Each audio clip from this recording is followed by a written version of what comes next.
દર્શકોને શિવરાત્રીના મહાશિવરાત્રીના પર્વની ખૂબ શુભકામનાઓ. અમદાવાદના જન્મદિવસની પણ શુભકામનાઓ. ગુજરાતમાં સવારે જ એક દુઃખદ સમાચાર સામે આવ્યા. કવિ અનિલ જોશીનું મૃત્યુ થયું છે અને એમણે આપણા વચ્ચેથી વિદાય લીધી છે. એમને પણ શરૂઆતમાં કરીશું યાદ. નમસ્કાર, આપની સાથે હું દેવાંશી.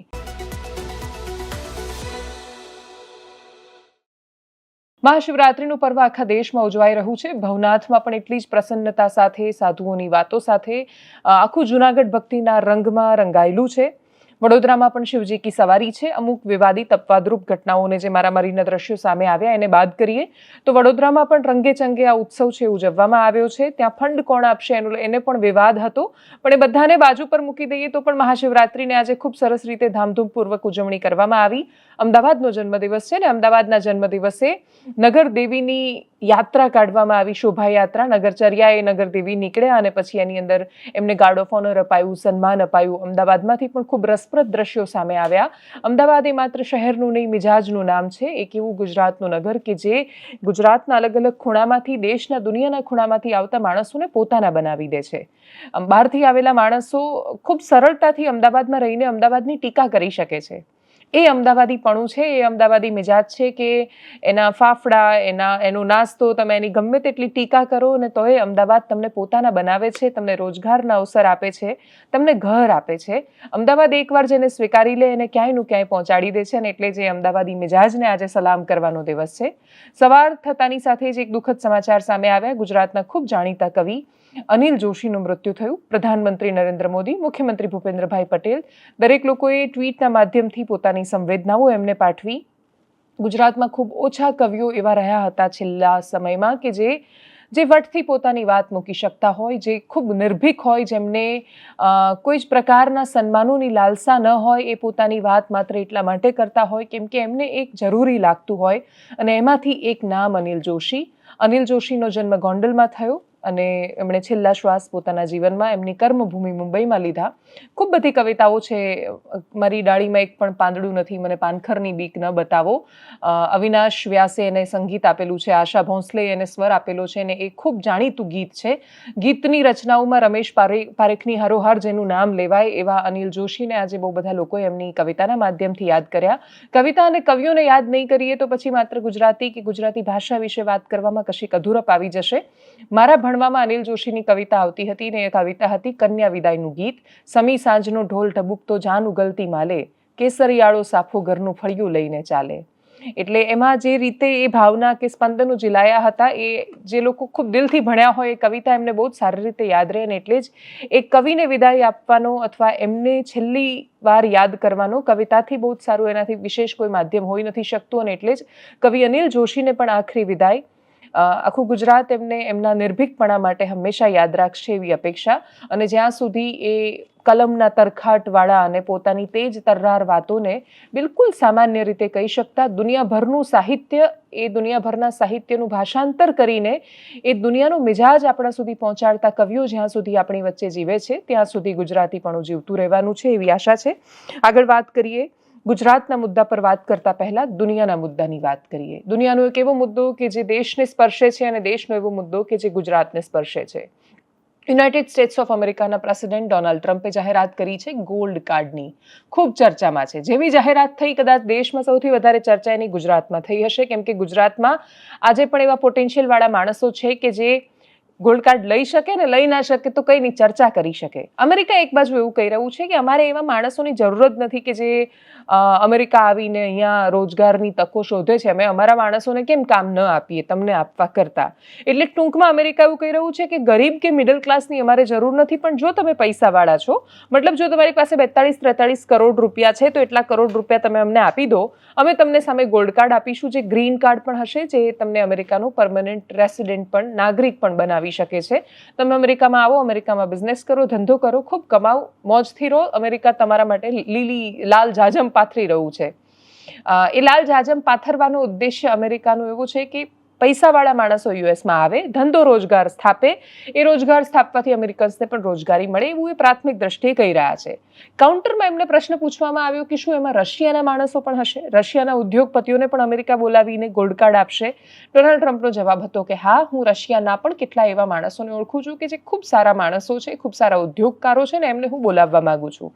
આની પહેલા અમેરિકાની અલગ વિઝા પોલિસી હતી, જો કે visa policy EB-5 immigrant investor visa તરીકે ઓળખાતા હતા. એ EB-5 ને એમણે રદ કરીને ગોલ્ડ કાર્ડ ઇન્ટ્રોડ્યુસ કર્યું છે. $5 મિલિયન તમે અમેરિકામાં આપો, ઇન્વેસ્ટ કરો તો તમને ગોલ્ડ કાર્ડ મળી જાય, એનાથી તમે ત્યાં આવી શકો, ધંધો રોજગાર સ્થાપી શકો, તમને અને તમારા પરિવારને ત્યાં શિફ્ટ થવાની મંજૂરી છે. મને નથી ખબર કે જમાવટ જોઈ રહેલા કેટલા દર્શકો એવા હશે, શું એકાદ દર્શક કે 2 દર્શક કે 10 દર્શક પણ એવા હશે કે જેમની પાસે 42 કરોડ રૂપિયા હશે કે કેમ, પણ છતાંય આ સમાચાર એટલે રેલેવન્ટ છે કે 42 કરોડ હોય કે ન હોય, 42 કરોડની ચર્ચા અને વાત કરી શકે એ ગુજરાતી મિજાજ છે. એ ચર્ચા 100 કરોડથી જ શરૂ કરે અને એટલે જ 42 કરોડ જો તમારી પાસે હોય, $5 મિલિયન જો તમે ઇન્વેસ્ટ કરવા માંગતા હો, આપવા માંગતા હો અને અમેરિકા જવા માંગતા હો એટલા ખર્ચીને, તો તમે જઈ શકો છો. જો કે જેની પાસે 42 કરોડ રૂપિયા હોય એના માટે ભારત સ્વર્ગ સમાન છે. ભારતમાં ચિંતા એ લોકો માટે જ છે જે લોકો મિડલ ક્લાસ છે, કાં તો બહુ જ અતિશય દારૂણ અવસ્થામાં જીવી રહ્યા છે. સૌથી વધારે ચિંતા એના માટે જ છે. જે એકદમ ગરીબ છે એની આંખોમાં તો સપના જ નથી આવ્યા, એને ખબર જ નથી દુનિયા ક્યાં પહોંચી ગઈ, એમને વધારે બહુ ચિંતા નથી થતી કેમ કે એ સરખામણી એ જોતા જ નથી. એટલે હું એવા અનેક માણસોને મળી છું જે પોતાના ગામની બહારની દુનિયાથી અજાણ છે અને એટલે જ એમની સુખની વ્યાખ્યા બહુ જ અલગ છે. પણ જે લોકોએ પોતાની એ ભૌતિક દુનિયામાં કે દુનિયાના બાંધકામોમાં, શહેરોમાં સુખની વ્યાખ્યા શોધી લીધી છે, એ લોકોને તો એ વાત અંદરથી એમને કોરી ખાય છે કે અમારા બાળકોને શું કામ શિક્ષણની તકો નથી મળતી, અમારા બાળકો શું કામ સારું સ્વાસ્થ્ય નથી મેળવી શકતા, અમારા હિસ્સામાં એ દરેક સુખ સુવિધાઓ કેમ નથી જે બજેટના અંતે આંકડાઓમાં જોઈએ તો અમને એવું લાગે છે કે અમારા ભાગમાં પહોંચવી જોઈએ. અને એટલે જ એ લોકો માટે તો ભારતમાં બહુ બધી સમસ્યાઓ છે. બાકી જેની પાસે 42 કરોડ રૂપિયા હોય, આખી સિસ્ટમ એની છે, એમને બહુ વિશેષ ચિંતા નથી.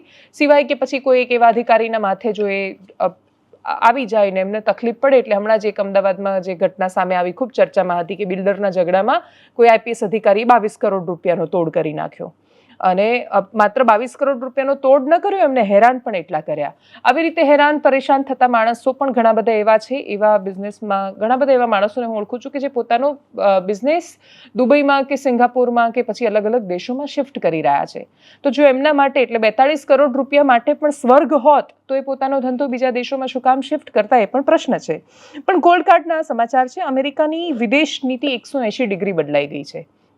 180 ડિગ્રી એટલે આને 360 ડિગ્રી ટર્ન એટલે ન કહેવાય. ઘણા બધા લોકો એને રીતે મૂકતા હોય છે કેમ કે 360 ડિગ્રી તો મતલબ તમે ત્યાંના ત્યાં જ હોવ. 180 ડિગ્રી એટલે બદલાઈ છે કેમ કે ડોનાલ્ડ ટ્રમ્પનું અમેરિકા રશિયાને સમર્થન કરે છે. અત્યાર સુધી એવું તમને જોવા મળે ક્યારેય કે એ વોટિંગમાં એબ્સ્ટેન રહે, એટલે ભાઈ આ બાજુએ નહીં ને આ બાજુએ નહીં એ પ્રકારનું વલણ દર્શાવે. પણ આ અમેરિકા એ યુક્રેનને તો સમર્થન નથી જ કરતું પણ ચૂપ પણ નથી રહેતું, એ રશિયાનું સમર્થન કરે છે. યુનાઇટેડ નેશન્સમાં જ્યારે મતદાન થયું ત્યારે પણ એ મુદ્દો બહુ ચર્ચામાં આવ્યો કે નોર્થ કોરિયા જેવા દેશોની સાથે કે રશિયાની સાથે અમેરિકા ઊભું થઈ રહ્યું છે. અમેરિકા યુક્રેનના રાષ્ટ્રપતિ ઝેલેન્સ્કીને કહી રહ્યું છે કે તમે કાં તો મતદાન કરાવો તમારે ત્યાં અને કાં તો તમે યુદ્ધ વિરામ લાવો. યુદ્ધ વિરામની સાથે યુક્રેન જ્યાં સુધી સહમત નથી થતું ત્યાં સુધી અમેરિકાની કોશિશ કે પ્રયત્ન આ જ રહેવાનો છે. અમેરિકા પશ્ચિમની સામે ઊભું રહ્યું છે. યુરોપની સામે અમેરિકા આવી રીતે ખુલીને ઊભું રહી જાય આ પ્રકારના બનાવો બહુ જ ઓછા બનતા હોય છે. અમેરિકા કે પછી રાષ્ટ્રપતિની સાથે ડિપાર્ટમેન્ટના ઘણા બધા માણસો, ખાસ કરીને ડોજના એલન મસ્ક, એ દુનિયાની રાજનીતિમાં ખાસું બધું ઇન્ટરફિયરન્સ કરી રહ્યા છે. એટલે એ બ્રિટનમાં જઈને પણ એક માહોલ ઊભો કરે છે. જર્મનીમાં થઈ રહેલી ચૂંટણીમાં પણ એ ખાસું બધું પોતાનું એક્સના માધ્યમથી, ટ્વિટરના માધ્યમથી પ્રભાવ કે પ્રભુત્વ છોડવા માંગે છે. અને હવે સૌથી મોટું, દુનિયાના સૌથી 2 એવા યુદ્ધગ્રસ્ત વિસ્તારો જેના પર વિશ્વની નજર છે, યુક્રેન અને રશિયા, એ બંનેમાં યુદ્ધ પૂરું કરાવવા માટે રશિયાનું સમર્થન અથવા રશિયાનો સાથ આપી રહ્યા છે. ભારત રશિયાનું મિત્ર રાષ્ટ્ર કહેવાય, આપણે રશિયા સાથે ખૂબ સારા સંબંધો, પરંતુ છતાંય યુક્રેનની સામે ભારતે યુનાઇટેડ નેશન્સમાં વોટ નથી કર્યા, અમેરિકાએ કર્યા છે. એ અમેરિકા જે રાષ્ટ્રપતિ જો બાઇડનના સમયમાં યુક્રેનની સાથે ઊભું હતું, બહુ સ્પષ્ટ રીતે રશિયાની સામે હતું, રશિયા પર એક પછી એક સેન્ક્શન લગાવતું હતું અને યુનાઇટેડ નેશન્સમાં રશિયાની સામે પોતાની બધી જ શક્તિ અને તાકાત એક સાથે મળીને દેશો વાપરતા હતા. મળીને યુનાઇટેડ નેશન્સમાં રશિયાને એકલું અટુલું પાડી દેનારું અમેરિકા હવે રશિયાની સાથે ઊભું છે. 3 વર્ષની અંદર જ સરકાર બદલાય તો દેશની વિદેશ નીતિ આટલી હદે બદલાઈ શકે એનું સૌથી ગજબ ઉદાહરણ અમેરિકાથી સામે આવ્યું છે. મોટાભાગે દેશમાં સરકારો બદલાય, દેશનું વલણ નથી બદલાતું. દેશની વિદેશ નીતિ માત્ર સરકારો કે એક ચહેરો બદલાવાથી નથી બદલાતી, અમેરિકામાં બદલાઈ છે અને એટલી બદલાઈ છે જેની કલ્પના પણ નથી કરી શકાય એવી. બીજો એવો યુદ્ધથી પ્રભાવિત વિસ્તાર છે ગાઝા પટ્ટી. ઇઝરાયલ પેલેસ્ટીન વચ્ચે ચાલી રહેલા યુદ્ધની વચ્ચે રાષ્ટ્રપતિ ટ્રમ્પે એવી ઘોષણા કરી કે મારે ગાઝા લઈ લેવું છે, તમે ગાઝા મને આપી દો અને ત્યાં આપણે સરસ મજાની રિયલ એસ્ટેટનું ડેવલપમેન્ટ કરીશું, બિલ્ડિંગો બનાવીશું. માત્ર એ વાતો નહોતી. રાષ્ટ્રપતિ ટ્રમ્પ ઘણીવાર કહેતા હોય ત્યારે લોકો એને એ રીતે જોતા હોય છે કે હા ઠીક છે, એમનો બડબોલો સ્વભાવ છે, એમને બોલવાની ટેવ છે એટલે બોલી રહ્યા છે, પણ એ માત્ર બોલતા નથી, એ પ્રકારની ઘોષણા પણ કરે છે જે આપણે ગલ્ફ ઓફ મેક્સિકો હવે ઓળખાશે ગલ્ફ ઓફ અમેરિકા એ કેસમાં જોઈ લીધું છે. કેનેડા પર લગાવવાના પ્રતિબંધો અને દુનિયાભરના દેશો પર લગાવનારા ટેરિફના સંદર્ભે પણ જોઈ લીધું છે. ભારત પર એક પછી એક જે ટેક્સ લગાડવાની કે પછી ભારતના વેપારને અસર કરવાની જે વાતો કરી રહ્યા છે એ સંદર્ભે પણ જોઈ લીધું છે કે અમેરિકન રાષ્ટ્રપતિ માત્ર બડબોલા નથી, એ જે બોલે છે એ જ કરે છે.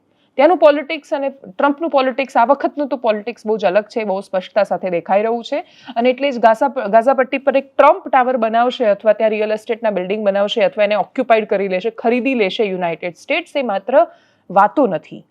રાષ્ટ્રપતિ ડોનાલ્ડ ટ્રમ્પે પોતાના ઇન્સ્ટાગ્રામ પર એક AI જનરેટેડ વિડીયો શેર કર્યો છે અને જેમાં એમણે કલ્પના કરી છે કે ગાઝા આવનારા સમયમાં કેવું દેખાવા જઈ રહ્યું છે. ગગનચુંબી ઇમારતો હશે, બીચ ઉપર ડોનાલ્ડ ટ્રમ્પ સરસ રીતે બેઠા હશે, એલન મસ્ક ડાન્સ કરતા હશે. આ પ્રકારનો વિડીયો એમના ઇન્સ્ટાગ્રામ પર મૂકવામાં આવ્યો છે. આ ઇન્સ્ટાગ્રામ એકાઉન્ટ કોઈ સામાન્ય માણસનું નથી, એ દુનિયાના આજે પણ ગમે તેવી પરિસ્થિતિમાં હોય તો પણ આજે પણ દુનિયાના સૌથી શક્તિશાળી મનાતા દેશ અમેરિકાના રાષ્ટ્રપતિના એકાઉન્ટ પરથી મૂકવામાં આવ્યો છે. જોઈએ એ વિડીયોને.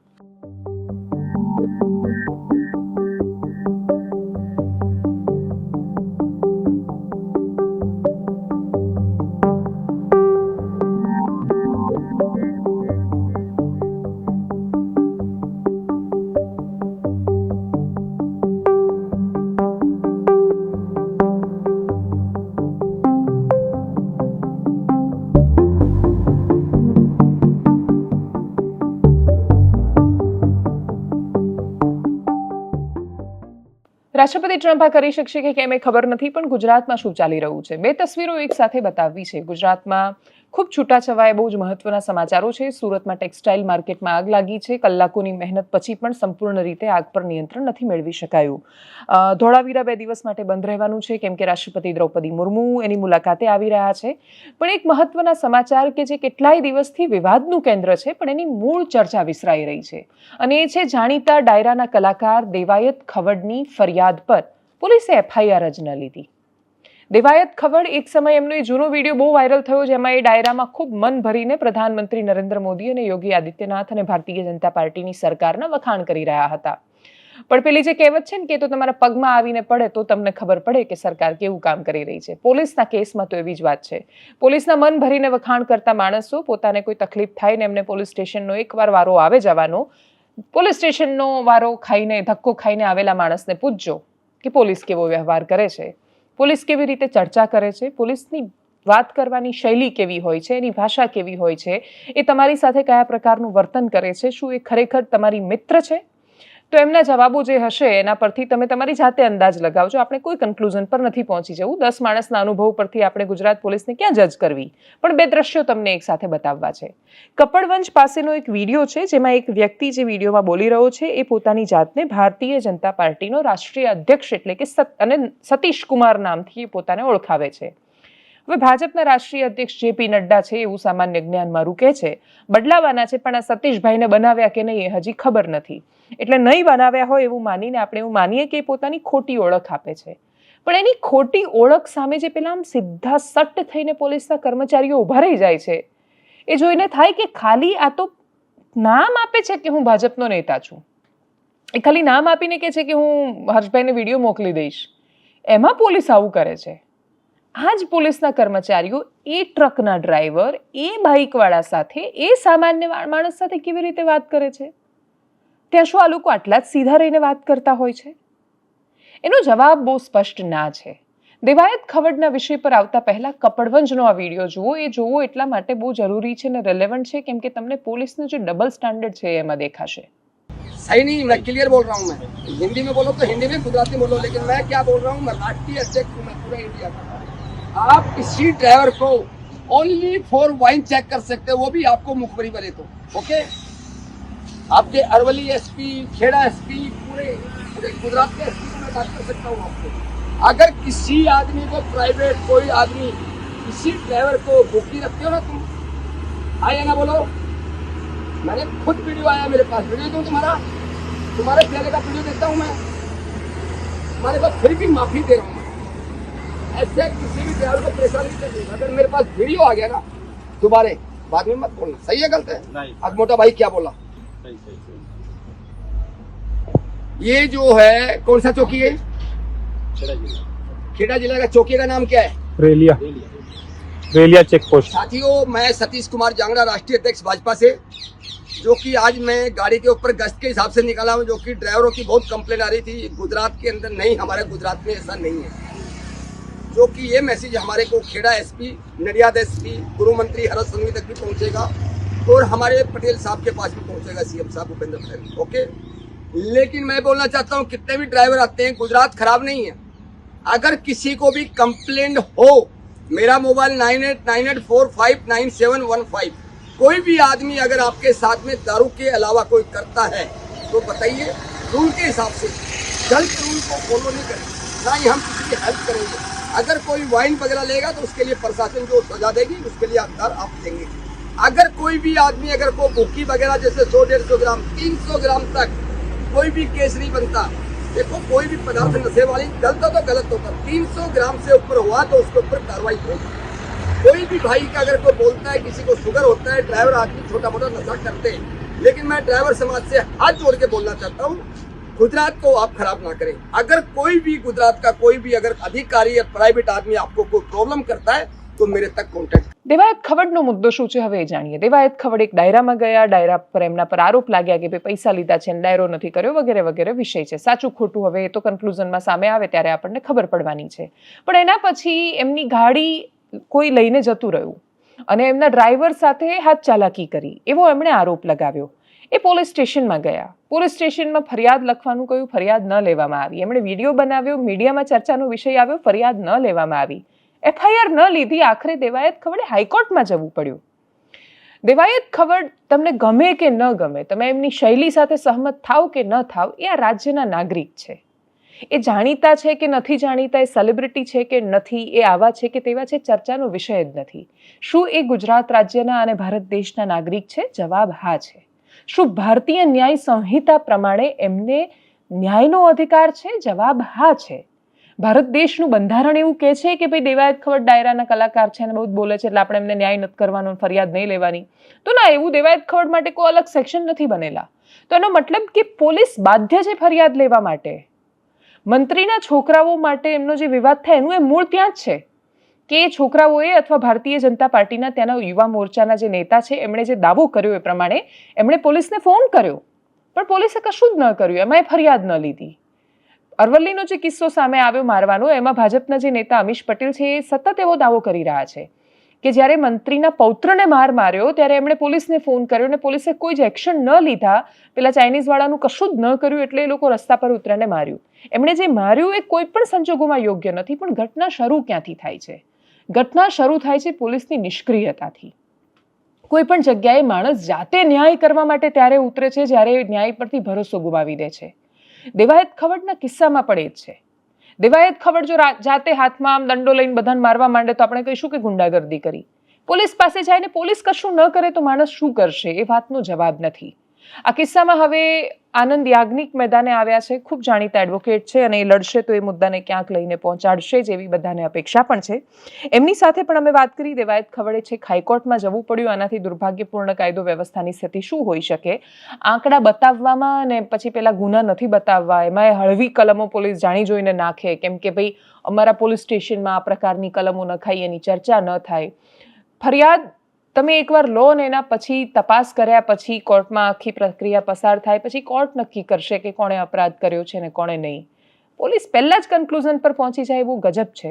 પોલીસ નાનામાં નાના કેસમાં ફોન કરે છે ગૃહમંત્રીને.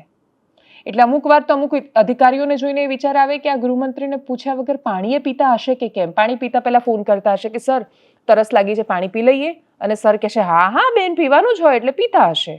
આ પ્રકારની પરિસ્થિતિ જોતા રાજ્યની કાયદો વ્યવસ્થા કે પછી રાજ્યની પોલીસ બંધારણને વળેલી રહેશે ને એ પ્રકારે કામ કરશે એ અપેક્ષા બહુ જ વ્યર્થ છે. આનંદ યાજ્ઞિક જે એડવોકેટ છે એમણે શું કહ્યું? એડવોકેટ મેહુલ બોગરા, એમના પણ પોલીસ સાથેના ખૂબ સંઘર્ષો ચાલતા હોય છે. એમણે પણ શું કહ્યું સાંભળીએ એમને. પોલીસમાં 17 કલાક ઉભા રહ્યા પછી ફરિયાદ નોંધી નહીં, પછી કે અરજી આપીને જાઓ. અરજી પ્રમાણે આજે ગુનાને એટલે બન્યો પ્રસંગને બન્યા 5 દિવસ થયા, અરજી આપ્યાને 3 દિવસ થયા. આ પોલીસ રાજકીય પ્રેશર કે સામાજિક પ્રેશરને કારણે કશું કરી નથી રહી. ગઈકાલથી મેસેજ આવે છે કે ભગવતભાઈ અને તેમના કુટુંબીજનોએ આ જીપ જે છે એ કાં તો પોતાની પાસે ક્યાંક છુપાડીને રાખી છે દેવાયતને સજો કરવા માટે, અને બીજા ગામમાં કેટલાક લોકો એવું કયા કરે છે કે એ જ દિવસે સવારે જીપ જે છે તેમાં પથ્થરા નાખીને સનાથલ ગામના તળાવમાં એને ડૂબાડી દીધી છે. હવે બકરી કોઈ ચોરીને લઈ ગયું તો FIR થાય એવું સુપ્રીમ કોર્ટ કે છે. આજે ગાય ભેંસ જતી રહી હોય, તમારા ઘરમાં ચોરી થઈ હોય તો FIR થાય. એટલે બહુ તો પોલીસ ઘરેણાના આપણે બિલ માગે પણ FIR તો થાય કે ભાઈ મારે ત્યાં ચોરી થઈ છે. અહીંયા તો ચોરી કરતા પણ વધારે થયું છે કશુંક. ડાયરામાં ભાગ ન લઈ શક્યા એ કદાચ નૈતિક રીતે ખોટું હશે અને એમના એરર ઓફ જજમેન્ટ હતું, કારણ કે પીપળાવથી અહીંયા આવતા આવતા એમને મોડું થયું. પણ એનો અર્થ એ નથી કે ડાયરાના આપણે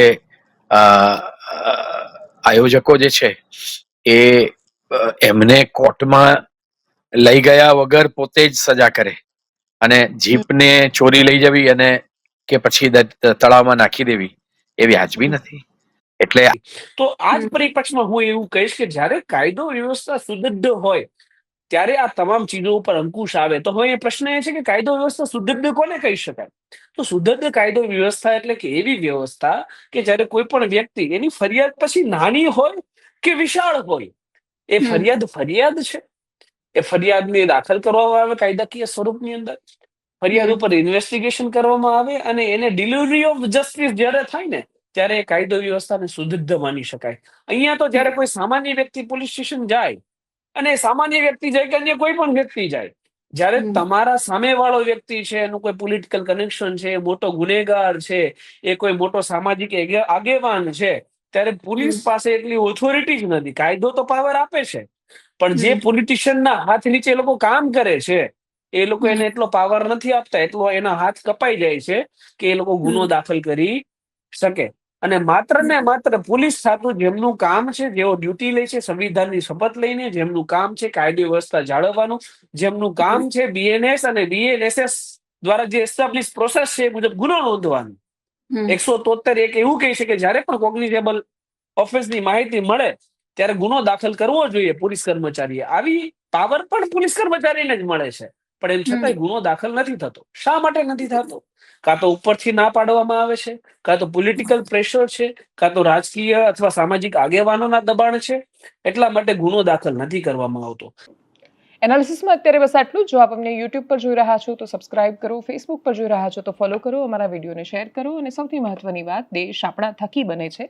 આપણે નાગરિકો છીએ જે દેશને મહાન બનાવતા હોઈએ છીએ, અને એટલે જ આપણે આપણા અધિકારો પર જેટલી સરસ રીતે બૂમો પાડી શકીએ છીએ એનાથી પણ વધારે બુલંદીથી આપણા કર્તવ્યો પર નજર કરીએ. રસ્તા પર કચરો ફેંકવાનું બંધ કરીએ, પાણી બચાવવાની શરૂઆત કરીએ, વરસાદ આવે એના પહેલા વરસાદને ઝીલવા માટેની વ્યવસ્થાઓ પણ બનાવવાની શરૂઆત કરીએ. નમસ્કાર.